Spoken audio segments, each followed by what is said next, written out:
Audio Jungle.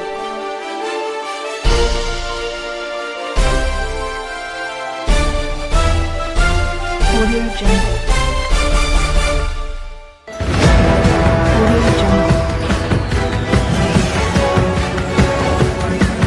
Audio Jungle.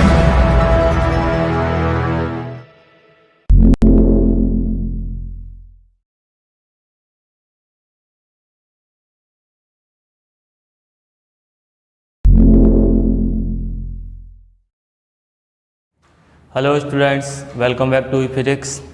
आज का topic है मोशन इन ए प्लेन, है ना, यानी कि समतल में गति। समतल से मतलब क्या होता है कि कोई भी दो एक्सेस हैं, कोई भी दो अक्ष हैं, उनके बीच का जो स्पेस होता है ना, उसको हम समतल बोलते हैं, उसको हम तल बोल सकते हैं, उसको हम प्लेन बोल दिया करते हैं। जैसे मैं इस बोर्ड का ये एग्जांपल लेके चलूँ, ये वाली किनारी को मैं वाई एक्सेस मान लेता हूँ, है ना। नीचे वाली जो किनारी है ये वाली, इसको मैं एक्स एक्सेस मान लेता हूँ। तो ये जो स्पेस आप देख रहे हो, यानी कि ये जो पूरा बोर्ड है वो इन दो अक्षों के बीच में, एक्स और वाई अक्षों के बीच में, तो मैं इस बोर्ड के तल को कह सकता हूँ कि ये एक समतल है या एक तल है, एक्स वाई तल है ना। तो तीनों में से कोई भी दो अक्ष लेकर उनके बीच का जो स्पेस होता है उसको हम तल या समतल कह सकते हैं।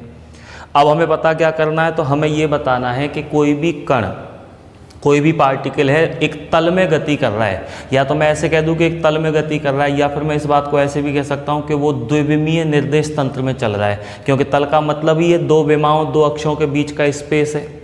तो एक पार्टिकल है जो दो विमाओं के बीच में चल रहा है, यानी कि द्विविमीय निर्देश तंत्र में गति कर रहा है। तो हमें उसका एक तो विस्थापन बताना है कार्तीय निर्देशांकों के पदों में, या फिर मैं इसको घटकों के पदों में कह सकता हूँ कि अगर कोई भी कण जो है वो एक समतल में गति कर रहा है तो घटकों के रूप में उसका विस्थापन सदिश क्या होगा, घटकों के रूप में उसका वेग सदिश क्या होगा, यानी उसको, उसके वेग को वेक्टर फॉर्म में हम कैसे रिप्रेजेंट करेंगे, घटकों के द्वारा, है ना। और हमें उसका एक्सीलरेशन निकालना है, यानी कि त्वरण सदिश हमें उसका निरूपित करना, वो भी घटकों के रूप में बताना है। तो मैं ऐसा मान के चल रहा हूँ कि मान लो ये एक्स एक्सिस है ना, और ये वाई एक्सिस, यानी एक्स और वाई अक्षों के बीच में हम एक तल लेके चल रहे हैं। हालांकि मेरे पास अभी दो ऑप्शन और बच जाते हैं कि मैं एक्स जेड तल ले सकता था, वाई जेड तल ले सकता हूँ, कोई भी ले लिया। तो मैंने एक्स वाई प्लेन ले रखा है, एक एक्स वाई तल ले रखा है जो एक्स और वाई के बीच में है, ये वाला तल। इस तल में कोई कण है जो गति कर रहा है, और ये भी जरूरी नहीं कि वो एक समान चाल से ही चल रहा हो, किसी भी प्रकार से चल सकता है, उसकी चाल में परिवर्तन हो सकता है ना। तो मैं ऐसा मान रहा हूँ कि पहले वो पार्टिकल, वो कण यहाँ था इस पॉइंट पर, इस पॉइंट को मैं मान लो ए से रिप्रेजेंट कर देता हूँ, और इस पॉइंट के जो कार्तीय निर्देशांक हैं, है ना, जो कार्टीशियन कोऑर्डिनेट्स हैं, उनको मैं मान लेता हूँ x1, y1, और इस पॉइंट का जो स्थिति सदिश है, जिसको हम पोजीशन वेक्टर बोलते हैं, वो है r1 वेक्टर, है ना।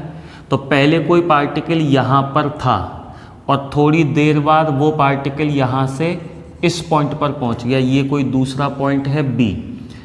इसके निर्देशांक जो होंगे, या इसके जो कार्टीशियन कोऑर्डिनेट्स होंगे, वो होंगे x2, y2, है ना। इसके कार्तीय निर्देशांक मैंने x1, y1 मान रखे हैं इस पॉइंट के, और ये वाले पॉइंट के x2, y2 माने हुए। पहले वो पार्टिकल इस पॉइंट पर था ए पर, थोड़ी देर बाद यानी कुछ समय अंतराल में वो यहाँ पहुँच गया। इस पॉइंट का जो पोजीशन वेक्टर है ना, मूल बिंदु ओ के रेस्पेक्ट में, वो है r2 वेक्टर। और अगर मैं यहाँ इसका विस्थापन दिखाना चाहूँ वेक्टर फॉर्म में, सदिश रूप में, तो ये इसका डिस्प्लेसमेंट होगा, ये इसका विस्थापन होगा, क्योंकि पार्टिकल इधर से इधर आया है, तो ये विस्थापन सदिश हो गया यूँ करके। और विस्थापन सदिश को हम कैसे रिप्रेजेंट कर सकते हैं, तो डेल आर से हम इसको ऐसे करके रिप्रेजेंट कर सकते हैं, डेल्टा आर वेक्टर, ये विस्थापन सदिश हो गया, ठीक है ना। ये डेल्टा आर वेक्टर हमने पीछे भी एक जगह यूज कर रखा है। तो अगर r1 वेक्टर और r2 वेक्टर इन दोनों पॉइंट्स के पोजीशन वेक्टर हैं, इन दोनों बिंदुओं के स्थिति सदिश हैं, तो मैं इनको कार्तीय निर्देशांकों के रूप में कैसे लिख सकता हूँ, मैं लिख सकता हूँ r1 vector is equals to x1 i cap plus y1 j cap, है ना। क्योंकि कार्तीय निर्देशांकों के रूप में लिखना हमने सीख रखा है, पीछे द्विविमीय और त्रिविमीय वियोजन करे थे उस टाइम पे। तो अगर इस वाले पॉइंट के निर्देशांक x1 और y1 हैं तो इस वेक्टर को r1 वेक्टर को कार्तीय घटकों के रूप में ऐसे करके लिखा जा सकता है x1 i कैप, है ना, और प्लस y1 j कैप। ऐसे ही r2 वेक्टर को हम क्या लिख सकते हैं, तो r2 वेक्टर को हम लिख सकते हैं x2 i cap plus y2 j cap. ठीक है ना। अब सबसे पहले मुझे क्या निकालना है, सबसे पहले मैं बात करता हूं विस्थापन सदिश की, यानी कि डिस्प्लेसमेंट वेक्टर।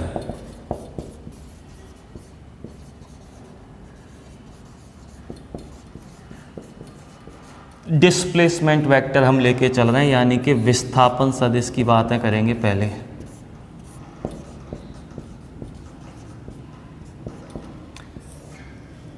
फर्स्ट डेफिनेशन ले रखी है हमने विस्थापन सदिश।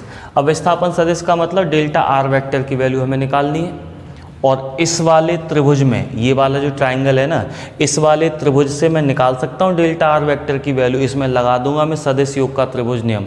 हमने triangle law of vector addition पढ़ रखा है, और उसमें क्या पढ़ा था कि अगर कोई दो सदिश किसी त्रिभुज की दो क्रमांगत भुजाओं के रूप में व्यवस्थित हैं, तब उस त्रिभुज की जो तीसरी भुजा होगी वो उन दोनों के सदिश योग को व्यक्त करती है। तो देखो इस वाले ट्राइंगल पे अगर हम ध्यान दें तो r1 वेक्टर और उसी क्रम में चल के आ रहे हैं तो डेल्टा आर वेक्टर, ये दोनों भुजाएं जो हैं वो क्रमांगत हैं, तो इन दोनों का जो टोटल होगा, इन दोनों का जो योग होगा वो इस r2 वेक्टर के बराबर होगा। तब मैं ऐसा लिख सकता हूं कि r2 vector is equals to r1 vector plus delta R vector, और हमें डेल्टा आर वेक्टर की वैल्यू ही निकालनी है क्योंकि यही है विस्थापन सदिश, है ना। तो फिर delta R vector is equals to r2 vector minus r1 vector.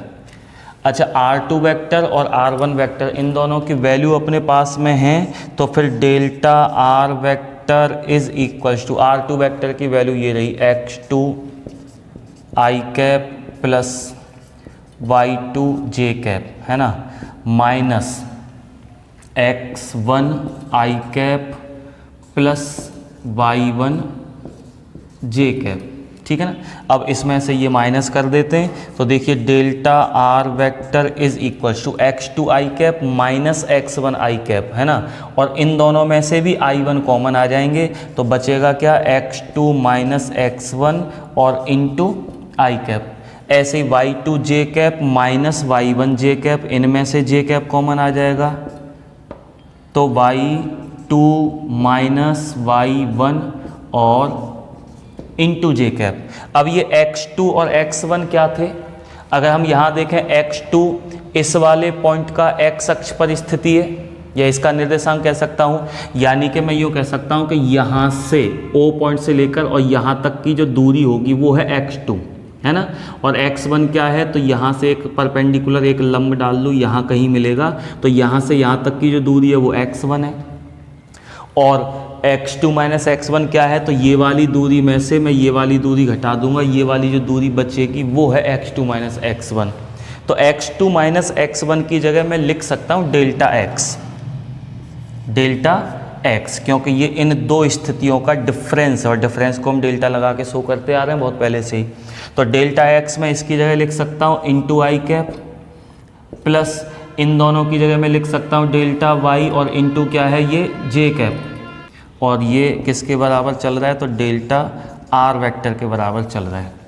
तो ये हमें विस्थापन सदिश की वैल्यू मिल गई, है ना, यानी कि ये जो विस्थापन सदिश मैंने आपको इस फिगर में दिखाया हुआ डेल्टा आर वेक्टर, इसको हम कार्तीय निर्देशांकों के रूप में, या फिर कार्तीय घटकों के रूप में, या फिर समकोणिक घटकों के रूप में इस तरह से लिख सकते हैं। अब अगर मैं इस वाले विस्थापन सदिश का परिमाण निकालूं, है ना, मापांक जिसको हम बोलते हैं मॉडुलस, अगर वो परिमाण निकाला जाए डेल्टा आर वेक्टर का, तो हम इसको ऐसे लिख सकते हैं डेल्टा आर वेक्टर का मॉडुलस, यानी कि mod of delta R vector. देखो ऐसे लिखूं या फिर मैं ऐसे लिखूं, केवल डेल्टा आर, बात तो एक ही है ना, ये सारी चीज़ें हम पीछे डिस्कस कर चुके हैं। तो अगर मैं मापांक निकालना चाहता हूँ तो इसका मापांक क्या होगा, याद करिए जब हम सदिशों का द्विविमीय वियोजन पढ़ रहे थे ना, तब हमने ये देखा था कि अगर कोई भी सदिश दो समकोणिक घटकों के रूप में लिखा हुआ है, तो हम उसका जो मैग्नीट्यूड है, हम उसका जो परिमाण है वो कैसे निकाला करते हैं। तो उसके लिए हम क्या करते हैं कि दोनों समकोणिक घटकों का स्क्वायर करके जोड़ देते हैं और फिर उसका वर्गमूल ले लेते हैं, तो हमें उसका मैग्नीट्यूड, हमें उसका परिमाण मिल जाता है ना। अगर इसमें किसी प्रकार की कोई समस्या हो तो आप पीछे जाके एक वीडियो देख सकते हैं, द्विविमीय वियोजन, सदिशों का द्विविमीय वियोजन। उसमें आपको पता चल जाएगा कि अगर कोई भी सदिश इस तरह से दो विमाओं के रूप में दे रखा है या दो समकोणिक घटकों के रूप में दे रखा है, तो हम उसका परिमाण कैसे निकालते हैं। उन दोनों घटकों का स्क्वायर करके वर्गमूल के अंदर जोड़ देते हैं। यानी कि मैं इसको लिख सकता हूँ delta X square plus delta Y square. तो ये इसका परिमाण हो गया, ये हमें इसकी मैग्नीट्यूड की वैल्यू मिल गई है।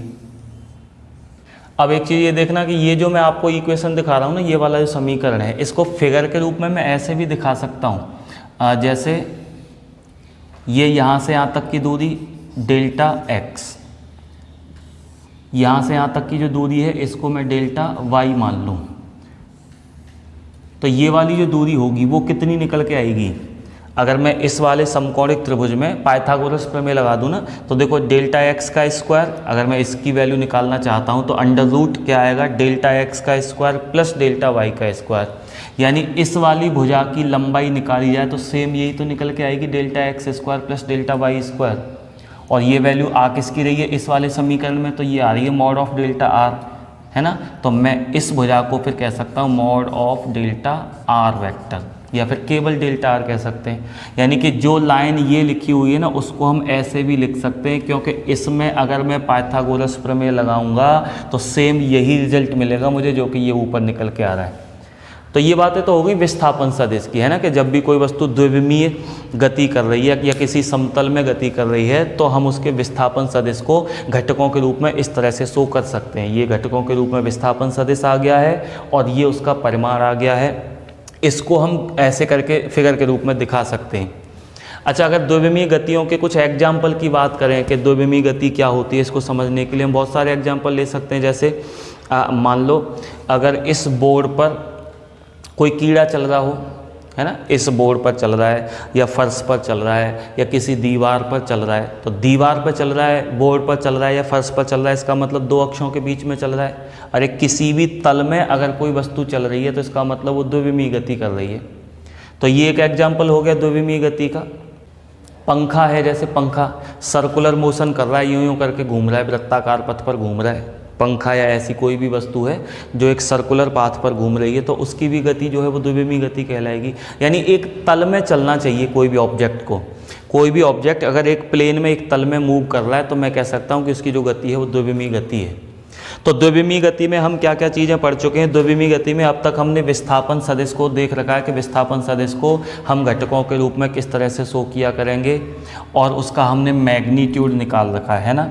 अब आ जाते हैं वेग सदिश पर। तो बात करते हैं वेलोसिटी यानी कि वेग की, और वेग के बारे में आप जानते ही हो थोड़ा बहुत कि वेग को हम किस तरह से डिफाइन करते हैं। कोई भी ऑब्जेक्ट, कोई भी वस्तु के विस्थापन परिवर्तन की दर को वेग कहते हैं, या फिर मैं ऐसा कह सकता हूं कि विस्थापन और समय का जो अनुपात होता है ना, इसको हम वेलोसिटी यानी कि वेग कहते हैं। यहाँ हम वेग की दो स्थितियों पे बात करेंगे। कौन कौन सी दो स्थितियों पर, औसत वेग और तात्कालिक वेग। औसत वेग यानी कि एवरेज वेलोसिटी, और तात्कालिक या तात्क्षणिक वेग का मतलब होता है इंस्टेंट वेलोसिटी। इनका क्या मतलब है, जैसे औसत वेग की अगर मैं बात करूं सबसे पहले तो देखो, जो ऑब्जेक्ट, जो वस्तु यहाँ से यहाँ तक आई थी, जरूरी तो नहीं है कि वो वस्तु यहाँ से यहाँ तक एक समान वेग से चल के आई हो सकता है यहाँ से यहाँ तक वो तेज़ चली हो, उसका वेग ज़्यादा हो, यहाँ से यहाँ तक वो धीरे धीरे चल रही हो, फिर और धीरे हो गई हो, फिर और तेज़ हो गई हो। यानी कि कहीं पर उसकी वेलोसिटी कम हो सकती है, कहीं पर उसकी वेलोसिटी ज़्यादा हो सकती है। तो कहीं कम है, कहीं ज़्यादा है। इन सारे वेगों का अगर मैं एवरेज निकाल लूँ, इन सब का औसत निकाल लूँ, तब जो वेग निकल के आएगा उसको हम औसत वेग बोलेंगे। और औसत वेग कैसे निकालते हैं, कुल दूरी या फिर कुल विस्थापन बटे कुल समय, है ना, इन दोनों का अनुपात निकाल लेते हैं तो हमें औसत वेग मिल जाता है। और तात्कालिक या इंस्टेंट वेलोसिटी का मतलब होता है, तात्क्षणिक वेग का मतलब होता है कि किसी एक पर्टिकुलर टाइम पर क्या वेलोसिटी थी। यहाँ पर उसका वेग कुछ कम या ज़्यादा हो सकता है, यहाँ उसका कुछ अलग हो सकता है, यहाँ कुछ अलग हो सकता है, लेकिन एक पर्टिकुलर टाइम पर, एक निश्चित समय पर उसका वेग क्या था, हम बोल देंगे कि वो उसका तात्क्षणिक वेग है। जैसे बाइक का जो स्पीडोमीटर होता है ना, बाइक की जो स्पीड बताई जाती है जिस मीटर के द्वारा, वो हमें उसकी स्पीड जो बताता है ना, वो इंस्टेंट स्पीड बताता है। यानी बाइक इस समय कितनी स्पीड पर चल रही है, इसके बाद कितने पे चलेगी वो अलग है, इससे पहले कितने पे चल रही थी वो अलग हो सकता है। तो ये औसत वेग और तात्कालिक वेग का थोड़ा सा कंसेप्ट क्लियर होना चाहिए। अब सबसे पहले मैं औसत वेग लेके चल रहा हूँ, यानी कि एवरेज वेलोसिटी, है ना। और वेग की जहाँ बात करते हैं तो विस्थापन और समय का अनुपात है। तो अगर मैं एवरेज वेलोसिटी लेके चलूँ, वी एवरेज, तो उसके लिए मैं क्या लिख सकता हूँ, विस्थापन बटे समय, है ना। और हम वेक्टर फॉर्म में लेके चल रहे हैं, तो V average vector is equals to विस्थापन। विस्थापन सदिश क्या है, हमने निकाला हुआ पहले से, डेल आर वेक्टर है ये वाला। तो डेल आर वेक्टर अपॉन, मैं ऐसा मान के चल रहा हूँ कि पार्टिकल को यहाँ से यहाँ तक आने में डेल्टा टी समय लगा है, यानी एक अंतराल है समय का। जैसे यहाँ था, जब यहाँ था तो मान के चलो 4 बज रहे थे, यहाँ तक आते आते उसको 4:30 बज गए, तो इन दोनों का जो डिफरेंस निकल के आया वो आधा घंटा निकल के आया। तो 2 समयों का अंतर है, मैं उसको डेल्टा टी से शो कर रहा हूँ, है ना। तो डेल्टा टी, और जो डेल्टा आर की वैल्यू हमने निकाली हुई है वो वैल्यू इसकी जगह रख लेते हैं। तब V average vector is equals to कितना है, delta X I cap plus delta Y J cap upon del T, है ना। देखो इसको मैं ऐसे भी तो लिख सकता हूँ, delta x upon delta T into आई कैप, इसका इसमें भाग दे दिया, फिर इसका इसमें भाग देंगे, यानी कि delta Y upon delta T into जे कैप, ऐसे भी लिख सकते हैं इसको। अब देखें डेल्टा एक्स क्या था, मुझे पता है ना, इसका एक्स अक्ष में जो स्थिति है, एक्स अक्ष पर जो इसकी पोजीशन है वो कितनी है, x2, और इसकी एक्स अक्ष पर जो स्थिति है, जो पोजीशन है वो क्या है, वो x1 है। और डेल्टा एक्स क्या है, इन दोनों स्थितियों का डिफरेंस है। यानी कि पार्टिकल जब पॉइंट ए से बी तक चल के आता है तो वो एक्स अक्ष पर भी कोई ना कोई दूरी ट्रेवल करता है, और वो वाई अक्ष पर भी कोई ना कोई दूरी ट्रेवल करता है। जैसे जब वो यहाँ था पॉइंट ए पर, तो एक्स अक्ष पर उसकी पोजीशन यहाँ थी, और जब यहाँ आ गया ना, तब उसकी एक्स अक्ष पर पोजीशन यहाँ बदल गई, यहाँ पहुँच गई है। इसका मतलब इसने एक्स अक्ष पर इतनी दूरी तय करी है, इतना विस्थापन तय किया है, इसी को मैं बोलूँगा डेल्टा एक्स। ऐसे ही जब पार्टिकल यहाँ था तो वाई अक्ष पर उसकी पोजीशन ये थी, यहाँ पहुँच गया तो वाई अक्ष पर उसकी पोजीशन ये हो गई है। इसका मतलब इतनी दूरी उसने ट्रेवल कर दी है वाई एक्सिस पर, इसको हम डेल वाई से रिप्रेजेंट करेंगे। तो डेल एक्स और डेल वाई ये भी विस्थापन है, लेकिन ये दोनों अलग अलग दिशाओं में। डेल्टा एक्स क्या है, एक्स अक्ष में इस कण का विस्थापन है जो चल के यहाँ से यहाँ तक आया था, और डेल्टा वाई भी उसी कण का विस्थापन है, लेकिन वो वाई एक्सिस पर है। तो देखो delta x upon delta T, इसका मतलब ये भी विस्थापन बटे समय है, और delta Y upon delta T ये भी विस्थापन बटे समय है। और विस्थापन समय का अनुपात क्या होता है, उसी को हम वेग बोलते हैं। इसका मतलब ये भी वेग है और ये भी वेग है। ये कौन सा वेग है, एक्स अक्ष की दिशा में, है ना, क्योंकि ये तो एक्स और वाई दोनों के बीच में चल रहा है। तो इस कण का एक्स अक्ष की दिशा में जो औसत वेग है वो है delta x upon delta T, और वाई अक्ष की दिशा में जो औसत वेग है वो है delta Y upon delta T. इसका मतलब मैं इनकी जगह क्या लिख सकता हूँ, इसकी जगह मैं लिख सकता हूँ वी एक्स, और औसत वेग है ना, क्योंकि यहाँ से यहाँ तक की कुल दूरी में वो कभी कम चाल से चलता था, कभी ज़्यादा हो जाता था उसका वेग, तो औसत वेग है। इसलिए औसत वेग को मैं ऐसे लिख देता हूँ, या तो ऐसे लिख दूँ वी एवरेज, लेकिन एक सफिक्स एक्स आ रहा है फिर दूसरा एवरेज आ जाएगा, थोड़ा सही नहीं लगेगा। तो हम क्या कर रहे हैं, इस औसत वेग को ऐसे लिख रहे हैं।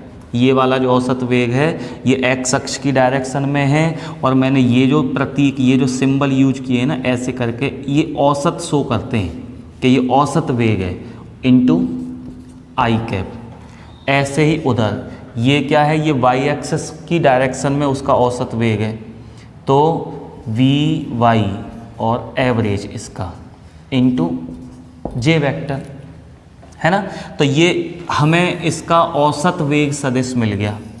यानी इसके औसत वेग को, जो पार्टिकल 2 डायमेंशनल मोशन कर रहा था, द्विविमीय गति कर रहा था, उसके वेग सदिश को, उसके औसत वेग को हम घटकों के रूप में, दोनों अक्षों की दिशा में जो वेगों के घटक थे ना, उनके रूप में ऐसे लिख सकते हैं।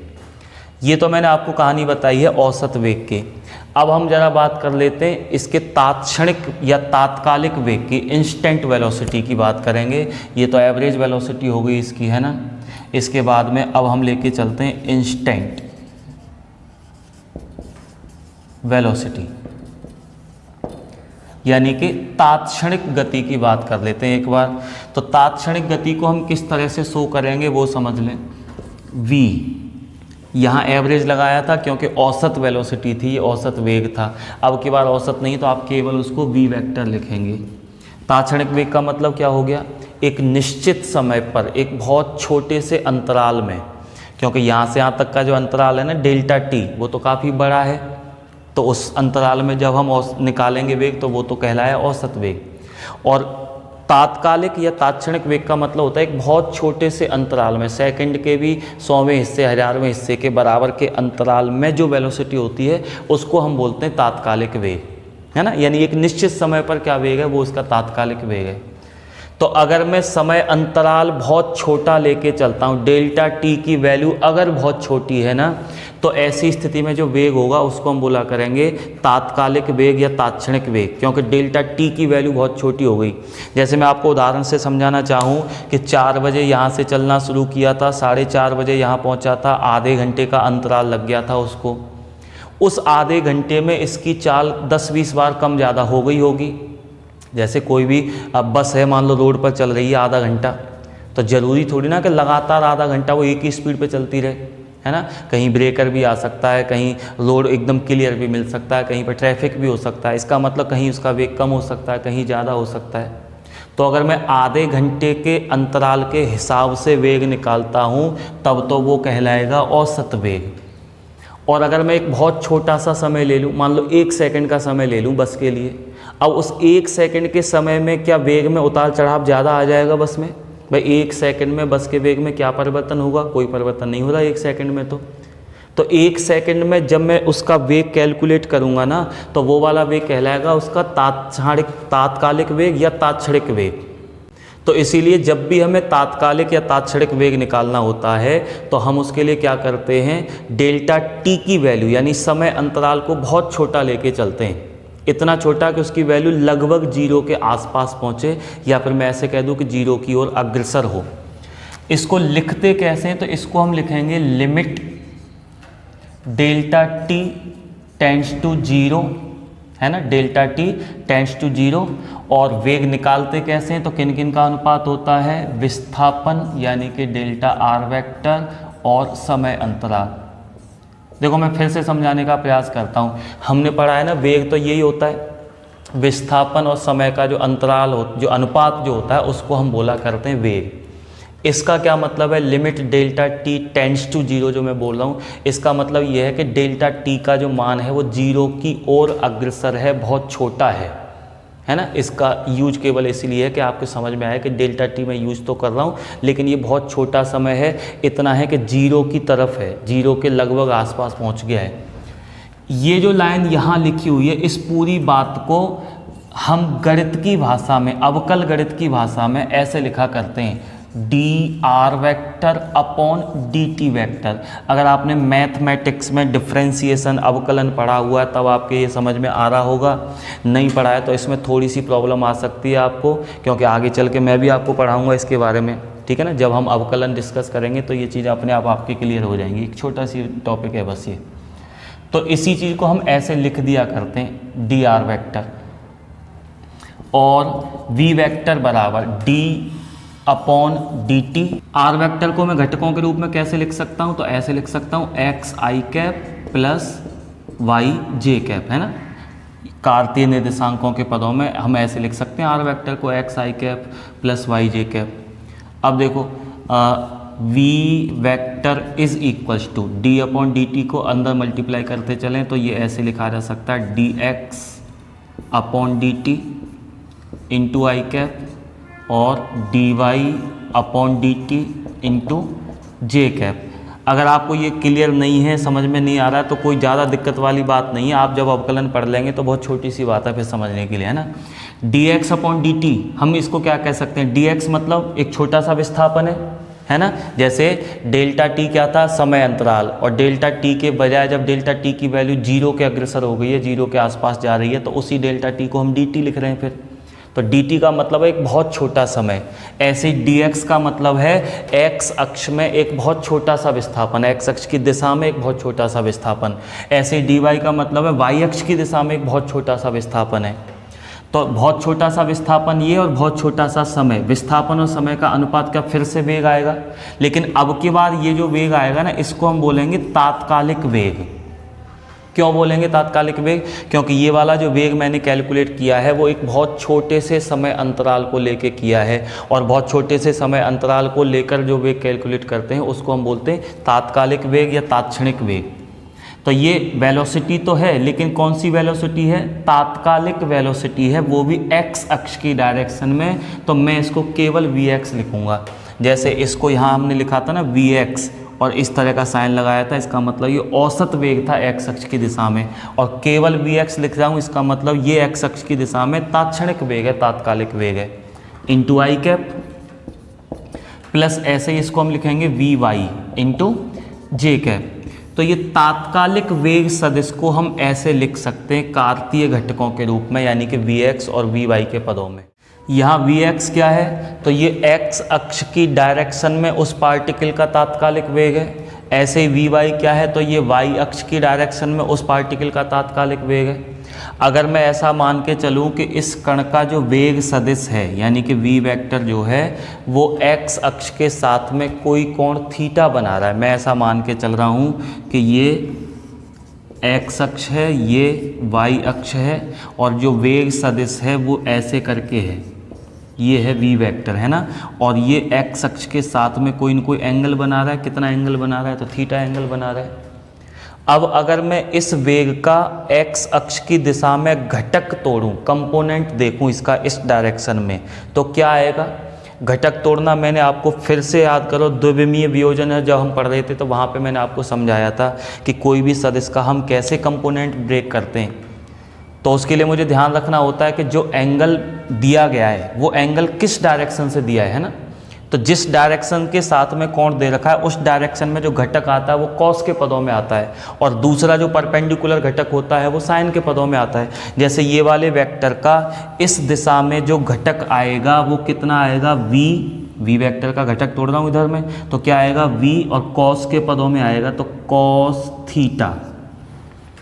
और इसका जो दूसरा घटक आएगा, यानी कि एक तो ये हो गया, दोनों घटक लंबवत होते हैं, एक इधर और दूसरा इधर, इधर वाला जो घटक आएगा वो आएगा v साइन थीटा, है ना। जिधर से कोण बनता है उधर कॉस के पदों में आता है, और जिधर से कोई कोण ना दे रखा हो, दूसरा जो इसके लंबवत घटक होता है वो साइन के पदों में आता है। अब देखो x अक्ष की दिशा में इस कण के वेग का जो घटक था उसको तो हम पहले से ही vx बोल रहे हैं, y अक्ष की दिशा में जो घटक था उसको हम पहले से ही vy बोल रहे हैं। इसका मतलब ये जो वैल्यू है वो vx की वैल्यू है, ये जो वैल्यू है वो vy की वैल्यू है। तो मुझे ये वैल्यू पता चलेगी कि vx की वैल्यू कितनी है, v cos थीटा, vy की वैल्यू कितनी है, तो v sin थीटा है। ये जो इक्वेशन मेरे पास है, इन इक्वेशन की हेल्प से मैं इस कोण की वैल्यू निकाल सकता हूँ, थीटा की वैल्यू क्या है, यानी हमें वेग की डायरेक्शन पता चल सकती है। जैसे मैं इसको मान लो फर्स्ट इक्वेशन मान लूँ, इसको मैं सेकंड इक्वेशन मान लूँ, और उसके लिए सेकंड इक्वेशन को डिवाइड कर दूँ फर्स्ट इक्वेशन से।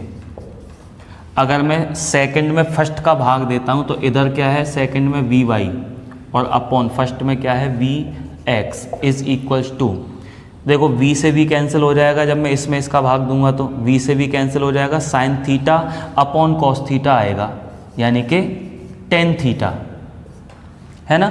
और हमें वैल्यू किसकी निकालनी है, थीटा की निकालनी है, ताकि हमें दिशा पता चले कि वेग की दिशा किधर है। जब कोण पता चलता है तो हमें दिशा पता चल जाती है। तो थीटा की वैल्यू यहाँ से निकालूंगा, तब ये हो जाएगी टेन इनवर्स, इधर क्या है vy अपॉन vx, ये इसकी डायरेक्शन होगी। अब अंत में आ जाते हैं एक बार त्वरण पर, है ना, यानी एक्सीलरेशन। तो त्वरण अगर परिभाषा के हिसाब से चलें तो त्वरण का मतलब क्या होता है कि वेग परिवर्तन की दर को हम त्वरण कहते हैं, है ना, कि कोई भी वस्तु चल रही है तब उसके वेग में परिवर्तन किस दर से हो रहा है, इसको हम एक्सेलरेशन यानी कि त्वरण बोलते हैं। अब यहाँ त्वरण की भी दो सिचुएशन होंगी, औसत त्वरण और तात्क्षणिक यानी कि तात्कालिक त्वरण, इंस्टेंट एक्सीलरेशन। तो अगर मैं औसत त्वरण की बात करूं तो औसत त्वरण को कैलकुलेट करते हैं हम पूरे समय अंतराल को लेकर, यानी कि वस्तु को यहाँ से यहाँ तक आने में जितना भी टाइम लग रहा है, जितना भी समय लग रहा है, उस पूरे समय को लेकर जब मैं त्वरण को कैलकुलेट करूँगा तब वो त्वरण कहलाएगा औसत त्वरण। और एक बहुत छोटे से समय अंतराल को लेकर जब हम त्वरण निकालते हैं तो वो वाला कहलाएगा इसका तात्कालिक त्वरण। तो सबसे पहले हम औसत त्वरण की बात कर लेते हैं ना, यानी कि एवरेज एक्सीलरेशन, है ना, ए एवरेज, और सदिश रूप में लेके चल रहे हैं तो ऐसे करके परिभाषा के अनुसार चलें तो क्या है, वेग परिवर्तन की दर यानी कि वेग परिवर्तन और समय के अनुपात को हम त्वरण बोलेंगे। वेग परिवर्तन ऐसा मान के चलें यहाँ से यहाँ तक आने में टोटल जो समय लग रहा है वो डेल्टा टी लग रहा है, और यहाँ से यहाँ तक आने में वेग में जो टोटल परिवर्तन हुआ है वो डेल्टा वी परिवर्तन हुआ है। तो डेल्टा वी वेक्टर, है ना, या फिर औसत त्वरण निकाल रहे हैं तो फिर मैं इसको लिखूंगा delta we average vector upon delta T, है ना, औसत वेग। वी एवरेज क्या है, औसत वेग है, और डेल्टा वी एवरेज का मतलब क्या हो गया, वेग में परिवर्तन, है ना, और समय नीचे है समय अंतराल, इन दोनों के अनुपात को ही तो बोलते हैं त्वरण। तब A average vector is equals to, देखो डेल्टा वी एवरेज की वैल्यू हमने निकाली है पीछे, क्या थी, मैं आपको यहाँ अलग से लिख के बता दूँ। वी एवरेज की वैल्यू हमने ये निकाली थी, V average is equals to V X average I cap plus V Y average J cap, ये निकाली थी। अब हमें निकालनी है डेल्टा वी एवरेज की वैल्यू। अगर ये वी एवरेज की वैल्यू है ना तो फिर डेल्टा वी एवरेज की वैल्यू क्या होगी, तब मैं उसको ऐसे लिख सकता हूँ, डेल्टा वी एक्स इसका average into I cap plus delta we y इसका एवरेज इंटू जे कैप, है ना। ये वैल्यू उठा के इसकी जगह ले आते हैं, तब ए एवरेज यानी कि औसत त्वरण बराबर इसकी वैल्यू ये वाली रख लेते हैं, तो delta we X average I cap plus delta we Y average J cap upon delta T. अब देखिए इधर A average vector is equals to, इसका डेल्टा टी का इसमें एक बार भाग दे के मैं इसको ऐसे लिख सकता हूँ, delta we X upon delta T average, है ना, या फिर ऊपर ही लगा देता हूँ इसमें ऐसे करके, into I cap plus average of delta we Y upon delta T into J cap, है ना। अब देखिए ये क्या है, हमें पता है कि वेग में परिवर्तन है, डेल्टा वी का मतलब क्या होता है, वेग में परिवर्तन, और डेल्टा वी एक्स का मतलब क्या होगा कि एक्स अक्ष की दिशा में जो वेग था ना कण का, उस वेग में परिवर्तन है ये, और अपॉन डेल्टा टी, तो वेग में परिवर्तन और समय के अनुपात को ही तो हम त्वरण बोलते हैं। तो इसका मतलब ये क्या है, ये त्वरण है, लेकिन सफिक्स में x आ रहा है, इसका मतलब ये x अक्ष की दिशा में त्वरण है। ऐसे ये क्या है, तो ये भी त्वरण है, लेकिन सफिक्स में y आ रहा है तो इसका मतलब ये y अक्ष की डायरेक्शन में एक्सीलरेशन है, त्वरण है। तब मैं इन्हीं को क्या लिख सकता हूँ, इसको मैं यहाँ पर लिख सकता हूँ ax, और औसत त्वरण है तो ऐसे करके लिखेंगे इंटू आई कैप। ऐसे ही इसको मैं क्या लिख सकता हूँ, ए वाई, और ये भी औसत है इंटू जे कैप। तो ये हमें औसत त्वरण पता चल गया, ए एवरेज वेक्टर, यानी कि घटकों के रूप में हम औसत त्वरण को ऐसे लिख सकते हैं, ठीक है। यही बात अगर मैं दिखाना चाहूँ तात्कालिक त्वरण के लिए, तो तुम्हें पता है जैसे हमने तात्कालिक वेग की सारी कहानी कर रखी है, ऐसे ही तात्कालिक त्वरण की बात कर सकते हैं कि तात्कालिक त्वरण को हम जब कैलकुलेट करेंगे तो समय अंतराल क्या बहुत छोटा लेके चलेंगे। तो ऐसी स्थिति में अब मैं क्या लिखूंगा, A average vector is equals to limit delta T tends to zero, यानी कि डेल्टा टी का मान जो है बहुत छोटा है, जीरो की तरफ अग्रसर है। और बाकी ऐसे कैसे लिख लेंगे, क्या जब त्वरण की हम बात कर रहे हैं तो त्वरण का मतलब क्या होता है, वेग में परिवर्तन बटे समय। वेग में परिवर्तन यानी कि डेल्टा वी वेक्टर, समय यानी कि डेल्टा टी, और इस बार डेल्टा टी जो समय है वो बहुत छोटा है। अवकलन की भाषा में इसी को क्या लिखा जाता है, तो इसको हम लिखेंगे A average is equal to, इसको हम अवकलन के रूप में लिखते हैं फिर D V vector upon D T, है ना। मैं फिर से कह रहा हूँ कि अवकलन जिन बच्चों ने अभी तक नहीं पढ़ा हुआ है, मैथमेटिक्स का टॉपिक होता है, हमें स्टार्टिंग में डिस्कस करना होता है। मैं करेंगे बाद में एक जगह चल के इसको डिस्कस, अवकलन समाकलन कैसे करते हैं, क्या इनका मतलब होता है ना, काफ़ी लंबा टाइम लगेगा उसमें। तो अभी के लिए आप इसको छोड़ भी सकते हैं, कोई ज़्यादा फर्क नहीं पड़ता है। जब आप अवकलन पढ़ लें तब इसको एक बार रिवाइज कर लेंगे, है ना। तो ए एवरेज की वैल्यू ये हो गई। अब वी वेक्टर को मैं क्या लिख सकता हूँ, तो A average vector is equals to D upon D T, और इसकी जगह मैं क्या लिख सकता हूँ, वी वेक्टर को कार्तीय निर्देशांकों के पदों में ऐसे लिखा जा सकता है, V X I cap plus V Y J cap. Boring topic है थोड़ा सा, लेकिन पढ़ना तो है ही है। तो V X I cap plus V Y J cap में इसको लिख सकता हूँ, और फिर इसका अंदर गुणा कर लेते हैं। तो ए एवरेज बराबर D V X upon D T plus into I cap plus D we Y upon D T into J cap. अब ये देखिए D V X upon D T क्या है, डी वी एक्स का मतलब x अक्ष की दिशा में वेग में अल्प परिवर्तन, और डी टी क्या है, एक्स अक्ष की दिशा में जो अल्प समय लग रहा है इसको, है ना, एक्स अक्ष की दिशा में चलने पर जो छोटा सा समय अंतराल है वो है डी टी। तो वेग में परिवर्तन बटे समय, इसी को तो त्वरण बोलते हैं। तो ये त्वरण हो गया, लेकिन एक्स अक्ष की डायरेक्शन में हो गया है। अब मैं फाइनली इसको एक बार में ऐसे लिख सकता हूँ, A average vector is equals to, ये क्या बनेगा, ये क्या होगा, D V upon D T, यानी कि वेग में परिवर्तन बटे समय, इसका मतलब त्वरण, लेकिन सफिक्स में एक्स आ रहा है तो इसका मतलब एक्स अक्ष की डायरेक्शन में तात्कालिक त्वरण है। मैं इसको केवल ए एक्स से लिखूंगा, और इंटू आई कैप, है ना। ऐसे ही d we Y upon D t, ये क्या है, ये वाई अक्ष की दिशा में तात्कालिक त्वरण है। तात्कालिक त्वरण क्यों बोल रहा हूँ मैं, क्योंकि डी टी बहुत छोटा समय है, और बहुत छोटे समय के आधार पर जब त्वरण कैलकुलेट करेंगे तो वो कहलाएगा तात्क्षणिक त्वरण, यानी कि तात्कालिक त्वरण। तो इसकी जगह मैं क्या लिख सकता हूँ, ए वाई, है ना, और इंटू जे कैप। तो ये फाइनली हमें त्वरण पता चल गया, तात्कालिक त्वरण घटकों के रूप में।